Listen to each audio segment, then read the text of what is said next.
Fala, meus queridos do grupo de oração São Pedro, tudo bem? Eu sou o Guilherme, eu sou missionário da Colo de Deus. Atualmente eu moro na cidade do Rio de Janeiro. Eu lidero a missão aqui junto com a minha esposa. A gente já está aqui há 3 anos, já estou na Colo de Deus há quase 6 anos já, desde 2014. E eu estou muito feliz de estar aqui hoje com vocês, de poder partilhar um pouco daquilo que foi proposto pelo grupo e também aquilo que Deus foi colocando no meu coração. Antes da gente entrar, né, eu queria que vocês soubessem de algumas coisas, né, que eu falava com a Tata. Eu conheci Jesus em 2012, né, eu tive uma experiência, foi quando eu voltei para a Igreja Católica, eu tive uma experiência real com Cristo Jesus que mudou a minha vida, né. No ano de 2012 eu estava bem afastado, não vivia nada com nada, né? Eu ia para a igreja, estava frequentando a igreja evangélica com uns amigos, mais por questão de amizade, mas ainda faltava um relacionamento vivo com Jesus. E uma vez uma menina fez uma proposta para a gente ir para um retiro. Ela estudava junto comigo no meu curso técnico e fez a proposta para ir para um retiro junto com ela e eu fui, eu estava interessado nela, quem nunca, né? E aí chegou lá, cara, começou a acontecer umas paradas, eu vi a galera rezando e no sábado à noite teve uma adoração eucarística e eu tive uma experiência com Jesus. Né? Jesus, ele tomou meu coração, cara, foi algo incrível que mudou a minha vida. E eu saí de lá maluco, querendo anunciar o evangelho e não sabia como fazer. Comecei a andar com o pessoal que fez aquele retiro, né? Era o pessoal de um grupo de oração. Depois eu, na faculdade, foi o primeiro ministério que eu entrei, que eu comecei a participar de forma mais ativa. Eu comecei a participar do Ministério de Universidades Renovadas, o MUR. A gente tinha um grupo de oração na faculdade, a gente tocava o terror, mano.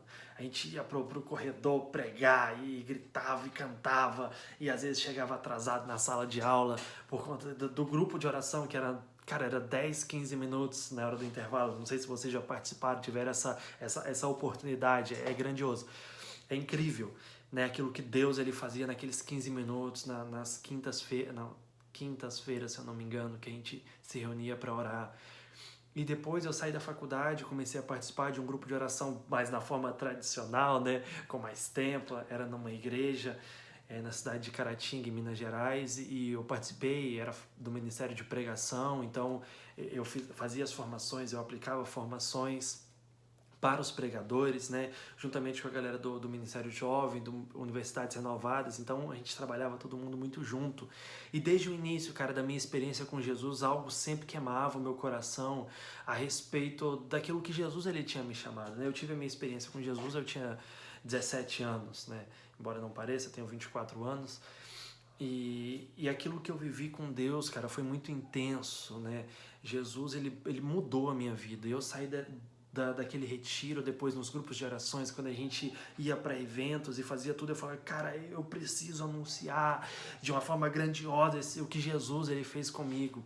E um dia, passando umas crises a respeito, cara, mas eu sou muito novo, né? Os pregadores são bem mais velhos, são bem mais ungidos, são bem mais poderosos, eu sou muito novo para desempenhar todas essas funções. Eu li algo que eu quero compartilhar com vocês. Talvez você conheça essa passagem, aquilo que Paulo escreve a Timóteo, em 1 Timóteo capítulo 4, versículo 12, que diz assim: ninguém te desprezes por seres jovem, ao contrário, torna-te modelo para os fiéis no modo de falar, de viver, na caridade, na fé e na castidade. Enquanto eu não chegar, aplica-te à leitura, à exortação, ao ensino.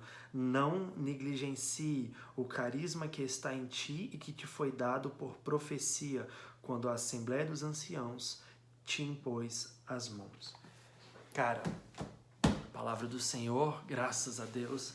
E isso, eu lembro quando eu li a primeira vez e eu comecei a pensar em cima disso e rezar, eu falei, meu irmão, eu posso ser novo, mas Paulo está dizendo que não nada repreendas, que eu não posso parar por ter pouca idade, então eu vou ir para cima com tudo. Foi aí Lá no ano de 2013, a primeira vez que eu tive contato com aquela frase de Santa Catarina de Sena: jovens, se fores aquilo que deveis ser, colocareis fogo no mundo. E eu falei: Deus, é isso que eu quero colocar fogo no mundo, eu preciso fazer alguma coisa, então vamos pra cima. E cara, comecei a evangelizar e fazer uns propósitos. Eu lembro que no ano de 2013 eu fiz um propósito, do meio do ano pra frente, que eu falei com Jesus assim, ó, eu trabalhava, né, numa empresa, e eu saía todo dia e ia pra missa, né, a missa de 7 horas da noite, e eu falei com Jesus: Jesus, eu não vou voltar pra casa nenhum dia sem pregar o evangelho. E cara, deixa eu só fechar aqui. E eu fiquei maluco na época, e realmente eu não voltava. Eu saía da missa e eu ficava assim: cara, pra quem que eu vou pregar hoje? Quem que é o meu alvo? Quem que vai ser? Pra quem que eu vou pregar o evangelho? E eu já tinha o meu público, né? Tinha alguns moradores e irmãos de rua que ficavam ao redor da catedral da minha cidade, e eu ficava: eu vou pegar alguém da missa, eu vou pegar alguém que tá aqui na rua. E eu ficava assim, cara, e foi quase uns 8 meses fazendo isso. 8 meses eu não voltei para casa nenhum dia sem pegar alguém com a minha Bíblia e falar assim: meu irmão, você conhece Jesus? Eu quero pregar para você, eu quero falar de Jesus para você, eu quero falar do amor de Deus para você, um Deus que enviou o seu Filho para que todo aquele que nele crê não pereça e tenha vida eterna, ou um Deus que enviou seu Filho, que morreu numa cruz por mim, por você, pelos nossos pecados. E as pessoas ficavam um pouco espantadas, né, da forma com que eu abordava. E eu comecei, cara, a tomar posse disso e a respeito de ser aquilo que Deus quer e levar fogo para o mundo. Algo que eu gosto muito disso que Paulo fala a Timóteo é para Timóteo ser modelo de fé, modelo entre os irmãos, modelo na fé, na caridade, na castidade. E eu comecei a ler isso e com desejo de espalhar o fogo pelo mundo, eu falava: Deus, eu vou fazer algo maior, eu vou fazer algo a mais pelo Senhor, eu vou pregar o seu evangelho, eu vou anunciar a sua palavra. Eu lembro que eu movimentava no grupo de oração e eu falava com as pessoas na empresa que eu trabalhava, e eu ficava chamando todo mundo para ir pro grupo comigo. Eu falava: cara, vamos pro grupo de oração porque vai acontecer algo grandioso, Deus vai transformar a sua vida. E eu ficava sempre muito empolgado com isso e com um desejo sempre ardente, sabe, um ardor missionário de levar o evangelho de Cristo Jesus, que as pessoas experimentem o que eu experimentei, sabe, que as pessoas tenham um real impacto com a pessoa de Cristo que eu tive. E isso foi transformador na minha história. E quando eu entendi, meu irmão, que Deus, ele me chamava a coisas grandiosas, quando eu li lá, por exemplo, em João, no capítulo 14, no versículo 12, que Jesus, ele começa a preparar os discípulos para sua partida, para sua paixão e morte, e depois, consequentemente, a sua ressurreição. Mas eu li Jesus falando para os discípulos: em verdade, eu vos digo, se vocês crerem em mim, vocês farão as obras que eu fiz e farão obras maiores do que eu. Cara, isso foi um motivo de eu olhar para essa frase de Santa Catarina de Sena e falar: agora eu entendo que eu posso levar um fogo muito alto, um fogo poderoso, que é o fogo do Espírito Santo de Deus por onde eu for, porque é algo que Jesus, ele me prometeu. Jesus, ele disse que se eu acreditasse nele, eu faria obras que ele fez e faria obras até maiores. E isso, cara, quando a gente toma a noção, o entendimento de quão grande isso é dentro do reino, você faz muita coisa. Então eu comecei a fazendo isso e eu pregava o evangelho todo dia, e eu tinha uma sede por espalhar o fogo do Espírito Santo. Eu tinha uma sede para que as pessoas, elas fossem de fato impactadas pelo evangelho que mudou a minha vida. Eu tinha uma sede, cara, eu queria levar todo mundo pro grupo de oração. Cara, eu fazia de tudo, todo mundo que eu encontrava: vai fazer alguma coisa? Mano, vamos pro grupo de oração comigo, sabe? E ficava instigando as pessoas a experimentar o que eu experimentei. Porque isso é você ser modelo. Eu entendo por modelo, cara, por exemplo, o que era a Gisele Bündchen há uns anos atrás, né? Todas as meninas queriam ser como a Gisele Bündchen, porque ela era o modelo, então era o corpo ideal, era como o cabelo dela estava, era como a pele dela estava. E nós, enquanto cristãos dentro do reino, nós precisamos ser assim. Ai, Guilherme, mas eu acabei de experimentar Jesus e tive um relacionamento com ele desse período de pandemia e mudou a minha vida, e eu quero abandonar uma vida de pecado, mas eu só tenho 16 anos, o que eu faço? Meu irmão, vai e prega o evangelho. evangelho.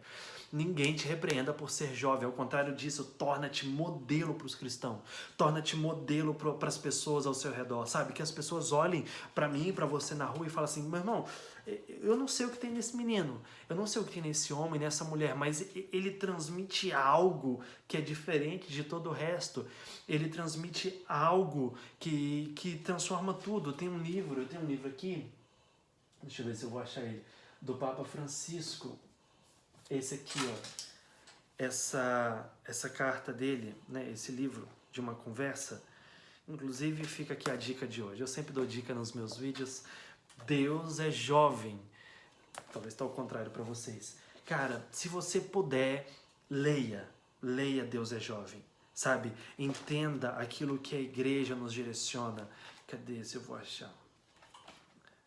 Deixa eu ver se eu acho aqui algo que eu marquei. Presta atenção nisso. O Senhor tem conseguido fazer com que jovens de todo mundo se sintam incluídos, crentes, agnósticos ou ateus, heterossexuais, homossexuais, e mostra isso com gestos concretos. Compreende a fragilidade dos jovens e os ajuda a falar com eles. Os estimula para que se aceitem. Não pretende ensinar, mas com sua pureza ensina muito mais do que outros professores que se autoproclamam mestres. E a pureza testemunhada não precisa de atalhos ou explicações. O que pensa o Papa quando digo que seu pontificado é um elogio à fragilidade e aos descartados? Apenas digo uma coisa. Eu queria que fosse assim. Sou um crente, permaneço maravilhado diante da fragilidade de Deus em Jesus, diante de Jesus, o descartado. Cara, você entende? Isso aqui me chamou muita atenção nesse livro do Papa, inclusive está marcado e riscado no meu livro, sobre aquilo que a gente tem que ser enquanto testemunha, sabe? Aquilo que a nossa verdade ela transmite, mesmo quando a gente não prega, aquilo que São Francisco de Assis diz, prega o evangelho a todo instante, se necessário, use palavras. Então aquilo que eu e você, aquilo que nós somos em Deus, isso transforma a vida das pessoas. Se a sua vivência do evangelho é uma vivência real, meu irmão, se aquilo que você vive dentro do seu quarto, quando você fecha a porta e ora a Jesus, aquilo que você derrama com Ele e sobre Ele, quando você vai na adoração, quando você vai para a Capela do Santíssimo e para de frente de Jesus Eucarístico e fica Jesus, é isso que eu tenho para te entregar. Isso arrasta, isso convence o coração das pessoas, porque existe verdade naquilo que você está falando. Jovem, se você for aquilo que Deus quer, você vai levar e você vai espalhar o fogo de Pentecostes pelo mundo, porque a Bíblia diz que a criação, ela anseia pela manifestação dos filhos de Deus. Então existe algo em nós que as pessoas esperam. Existe uma atitude minha e tua que as pessoas em volta estão esperando ver, mesmo que elas não saibam, mesmo que elas ainda não tenham entendimento, mas que elas esperam para ter de fato uma experiência com Jesus. Existe algo nelas que irá despertar quando eu e você formos aquilo que de fato Deus quer. Quando nós formos aquilo que São Paulo diz, um modelo na fé, na caridade, na castidade, na vivência, quando a gente se aplicar à leitura, quando a gente se aplicar ao conhecimento, quando a gente não tiver vergonha de mostrar os nossos valores, aquilo que a gente tem diante de Deus, aquilo que a gente aprendeu com os princípios da nossa fé, aquilo que a moral nos diz dentro da igreja. Então, cara, as pessoas esperam isso. As pessoas não esperam que você seja mais um na multidão. No fim das contas, as pessoas esperam o diferencial meu e seu, enquanto cristão, enquanto filho de Deus. O diferencial que a nossa juventude em Deus traz. O diferencial que a nossa ousadia, sabe? Que esse fervor que a gente carrega impacta na vida delas. Então o que a gente precisa fazer hoje? Ser aquilo que Deus ele quer, ser aquilo que Deus ele sonhou. Guilherme, mas eu só tenho 15 anos. Meu irmão, a Virgem Maria, ela concebeu do Espírito Santo, ela tinha 15 anos, né? Eu não estou te comparando a Nossa Senhora, o chamado dela ela é muito maior, grandiosamente maior do que nós, né? Ela está acima dos homens. Mas, você está me entendendo? Ninguém te repreenda por seres jovens. Não tenha medo daquilo que Deus ele te chama. Não tenha vergonha de ser uma testemunha autêntica do Evangelho de Cristo Jesus. Não tenha receio de espalhar o fogo de Pentecostes por onde você passar. As pessoas têm esperado isso, meu irmão. As pessoas em volta de você têm desejado ver Jesus nos seus olhos. Eu falo isso em todas as minhas pregações. Nós não podemos sequer ir na padaria como um pagão vai. Nós sequer podemos entrar na padaria como as outras pessoas. Quando nós entrarmos em uma padaria para comprarmos o nosso pão de cada dia, as pessoas precisam experimentar Jesus no nosso olhar. A gente não entrega dinheiro como qualquer pessoa, porque toda oportunidade para um bom cristão, e principalmente para um jovem inflamado do Espírito Santo de Deus, toda oportunidade é uma oportunidade de pregar o Evangelho e fazer Jesus mais conhecido, amado e adorado. Todo instante da nossa vida precisa ser voltada para isso, porque o Catecismo da Igreja diz que o homem nasceu para amar e para conhecer realmente a Deus, né? E o caminho é: você conhece a Deus, você experimenta a Deus e você o ama de toda a sua força, de todo o seu coração e de todo o seu entendimento. Então a nossa missão de espalhar o fogo de Pentecostes é que as pessoas abrasadas pelo Espírito Santo cada vez mais amem a Deus, cada vez mais desejem estar perto de Deus, cada dia mais desejem entregar a sua vida a Cristo Jesus. É para isso que eu e você estamos nessa terra. É para isso que nós recebemos o Espírito Santo, para sermos testemunhas daquilo que Deus tem feito em nós. Eu não sei o que mudou na sua vida já pelo Evangelho. Eu não sei o que você deixou, mas eu sei, meu irmão, que o Evangelho de Cristo Jesus, ele é transformador. Ele muda todas as realidades, ele pega todas as esferas, todas as pessoas, elas são transformadas quando experimentam, quando têm um relacionamento com Cristo Jesus. Todas as pessoas que eu conheço que entraram num relacionamento com Jesus, elas mudaram. Elas mudaram. E você pode estar aqui hoje vendo esse vídeo, não sei que dia que você está vendo esse vídeo, e pensando: Guilherme, mas eu até desisti porque esse tempo de pandemia me deixou longe do grupo, eu não estou rezando mais. Deixa eu te falar uma coisa: existe tempo para voltar. Sabe, não deixa com que o pecado te distancie das obras de Deus, das coisas do reino. Não deixe com que as coisas desse mundo te impeçam de exercer o seu ministério, porque existe algo grandioso dentro de você. E você pode estar pensando agora: Guilherme, eu até entendo tudo isso, eu já até preguei o Evangelho, mas hoje eu me encontro no pecado, eu não sei como voltar. São Paulo diz que onde abundou o pecado, superabundou a graça. Se hoje, agora, você está vendo esse vídeo, você parar tudo, dobrar o seu joelho e falar: Jesus, eu estou totalmente errado, eu preciso voltar para os seus caminhos. Se você não tem condição de procurar um sacerdote agora, meu irmão, faz um ato de contrição, sabe? Se arrependa, quebranta o seu coração diante de Deus. Depois procura um padre e volta para os caminhos do Senhor. Retoma o seu lugar, sabe? Porque existe algo em você que as pessoas vão ver, vão beber, vão ouvir, e que farão elas a despertar para o Evangelho de Cristo Jesus. Eu poderia ficar horas e dias e meses te falando sobre isso, mas hoje eu quero falar para você: seja aquilo que Deus quer. Retoma os seus caminhos diante de Deus. Seja modelo para a nossa geração. Mesmo se você não pregar, mesmo se você não cantar, aquilo que você for, entenda isso que o Papa falou. O Senhor tem... Olha o que o cara fala para ele. O Senhor tem conseguido fazer com que jovens de todo mundo se sintam incluídos. Sabe? É uma pessoa reconhecendo com que a pureza, o jeito singelo do Papa faz com que as pessoas se sintam mais próximas de Deus. E você pode estar pensando: Guilherme, mas eu não estou aqui para agradar homens. Meu irmão, não é sobre agradar, é sobre as pessoas se sentirem mais próximas de Cristo Jesus, e isso ser o princípio de uma conversão. Porque você não vai querer que uma pessoa venha agora e do nada já leu a Bíblia 65 vezes. Não, precisa existir um começo. Tá entendendo? E é isso que está dizendo aqui. A respeito dessa inclusão quando que está começando? Está começando quando as pessoas enxergam no Santo Padre. O Senhor tem conseguido fazer com que os jovens de todo mundo se sintam incluídos. Compreende a fragilidade dos jovens e os ajuda. Fala com eles e o estimulem para que... E o estimulem. Não pretende ensinar, mas com a sua pureza ensina muito mais do que outros professores. Isso me causou um despertar, sabe? E eu quero que cause um despertar em você também. Que as pessoas, ao olhar para você, seja ela o que for, seja os mais convertidos, sejam os ateus, sejam os agnósticos, sejam irmãos de outras profissões de fé, que eles olhem para você e aquilo que você desperte nelas alguma coisa. Talvez elas nem saibam o seu nome, não saibam onde você mora, não saibam o grupo de oração que você frequenta, mas ao olhar para você na rua, aquela pessoa que está mais distante de Deus diga: eu não sei o que passa naquele menino, mas tem alguma coisa neles, alguém vai dizer uma energia, uma força, ou uma áurea, não sei, mas você sabe que é a presença do Deus vivo que caminha dentro de você, que é o Espírito Santo que nos foi dado no nosso batismo, que caminha contigo. Você sabe que é isso, talvez essa pessoa não saiba, e ela vai olhar para você e vai se aproximar de você e falar assim, cara, eu não sei quem você é, mas tem algo em você que é muito bom.